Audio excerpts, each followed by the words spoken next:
யார் யாருக்கெல்லாம் கடன் கொடுத்துருக்குறேன் அப்படின்னு சொல்கிறாருன்னா, அவர் தன்னுடைய மனைவிக்கு, மகளுக்கு, மகனுக்கு, தன்னை பெற்ற தந்தையருக்கு, இவங்களுக்கு எல்லாருக்கும் கொடுத்த பணத்தை எல்லாத்தையும் கணக்கு வச்சு அதை வெளியில் சொல்கிறது ஒரு பெரிய வெட்கக்கேடாக தான் எனக்கு தெரியுது.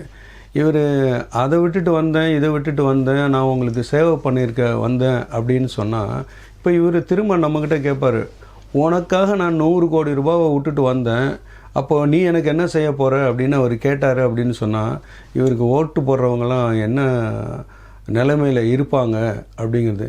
இவர் விட்டுட்டு வந்த விஷயத்தெல்லாம் 100 கோடி ரூபாய் விட்டுட்டு வந்தார் அப்படின்னு சொன்னால், இப்போ இதெல்லாம் என்னமோ நாம் காம்பன்சேட் பண்ண வேண்டிய நிலைமைக்கு தள்ளப்பட்டு விடுவோமோ அப்படிங்கிற ஒரு பயம் எனக்கிட்ட இருக்குது. ரெண்டாவது, இவர் இந்த மாதிரி விஷயங்களில் கூட கொஞ்சம் அல்பத்தனமாக இருக்கிற மாதிரி தான் எனக்கு தோணுது.